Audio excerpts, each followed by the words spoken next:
Hi there. Are you superstitious? For some people, 13 is an unlucky number.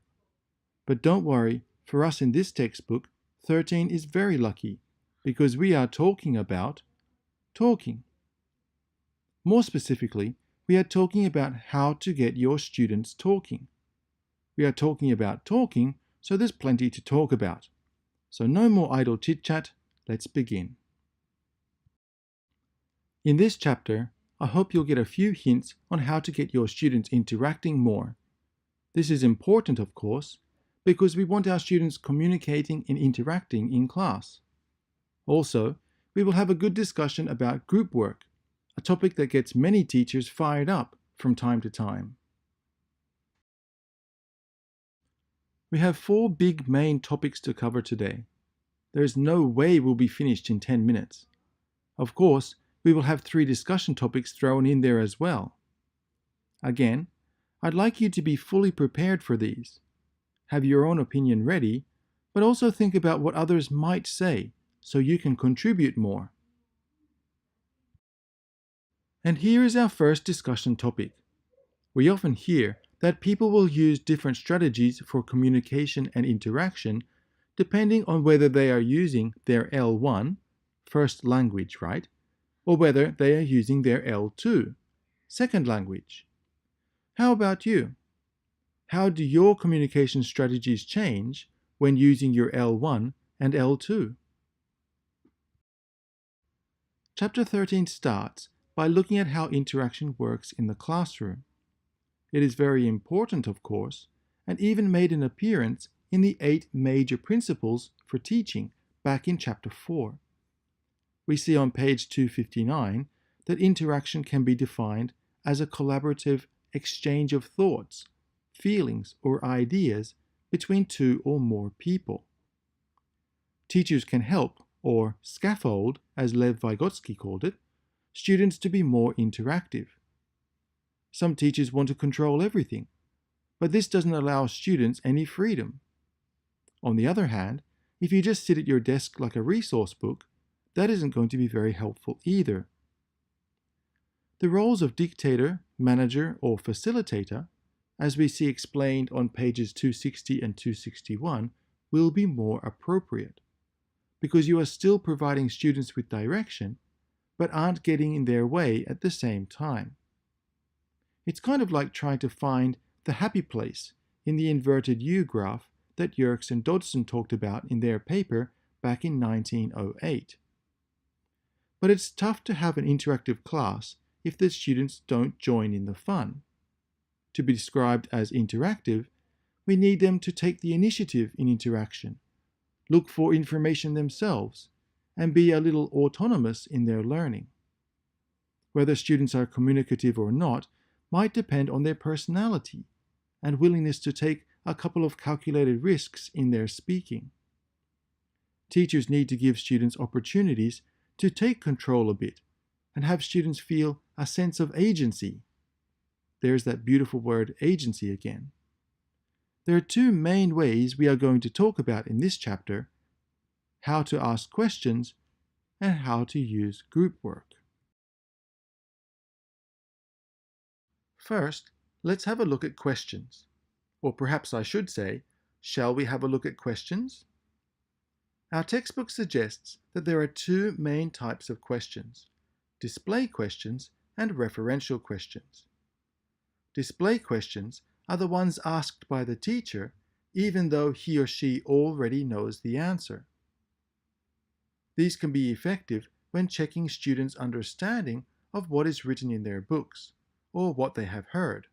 Our textbook says that asking, "How is the weather?" is an acceptable display question, but I disagree. This question can be made a little more authentic by asking something like, "How is the weather in Paris?" or "How is the weather in Sydney?" or somewhere else related to what is being studied in class or what is in the news at the time. Of course, to make this work, you'll need to have a student prepare each time before class. Referential questions are the kinds of questions we ask when we don't know the answers. These are much more authentic, reflecting the types of questions we would ask in real life with family and friends. There is a pretty comprehensive list on pages 264 and 265. I'm not going to get into them here. You can read them for yourself. However, I will mention that in my classes, I have a soft spot for number 6, the synthesis questions. I think these kinds of questions encourage creativity among students. Well, this leads me to my next discussion topic, which is about referential questions. I'd like you to come up with some examples, let's say at least 2, for each kind of referential question. Also, I'd like you to focus not just on one proficiency level, but a variety of levels. You can refer to any textbook or classroom situation you like. Just come up with some concrete ideas. And now it's time to get into a bit of group work. I would like to make it clear here that when I say group work, I also include pair work. Anyone who has taken or seen one of my classes would know that I like group work, and I think it brings many benefits to the lesson. There are many issues brought up in the book that mirror the beliefs of those who disagree with using group work. Let's have a quick look. First, some may say the teacher loses control of the lesson. But like we said in a previous slide, it isn't good to have complete control. We need to help students be spontaneous in the classroom. Others say that the students will just use the L1. To help overcome this, perhaps we need to take the difficulty of the task into consideration more. Is the task too easy or too difficult? This might result in overuse of the L1. Some mention that students may teach each other the wrong thing, and the number of errors will increase. There is a great amount of research suggesting that this is not true. In fact, because the teacher isn't there pressuring the students to speak grammatically perfect English, it can create a better atmosphere for using language without worrying about a couple of slips here and there. There are also thoughts that the teacher is not able to keep an eye on all of the students if there is group work. Yes, they might be true, but as I said 10 seconds ago, this might not necessarily be a bad thing. The students may feel more comfortable speaking because the teacher is not there. It is also true that there is a possibility that some students simply prefer to work alone.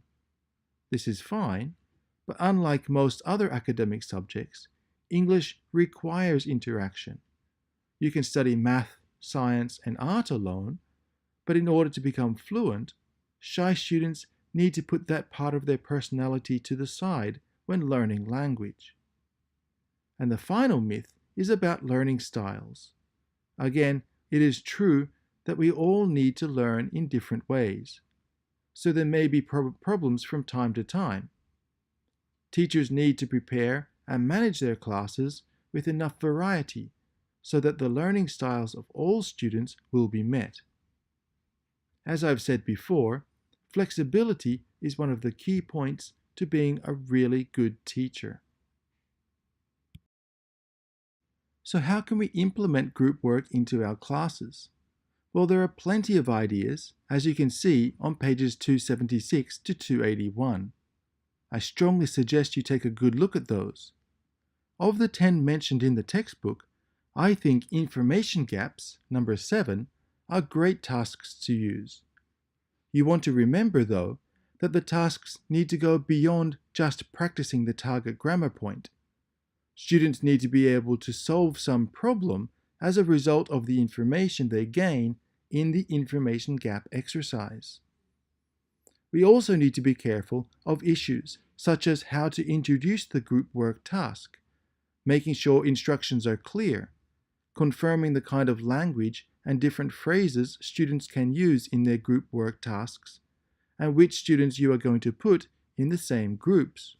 While students are doing the group work tasks, teachers need to walk around the classroom to make sure everyone is doing what they are supposed to be doing, and students have fully understood what the tasks are about. When students need it, be there to support. If they don't need your help, then it is time to take a step back and let them take control for a while. I mentioned in the previous slide about the question of who to put together when doing group work. This leads me to our final discussion topic. When it comes to group work, should students be grouped together according to proficiency? I mean, should those with high proficiency be grouped with other students with high proficiency, or should the proficiency levels be mixed? Should teachers designate groups, or should we allow students to make those decisions themselves? This is an important issue that will definitely need to be considered if you use group work in your classes, and may affect the dynamics of the group and the entire class. Think about your answer and be ready to share your ideas in class. Well, that's about it for today. I hope you've had a chance to think about the importance of interaction in the classroom and how you'll implement more of it when you are teaching. Bye for now.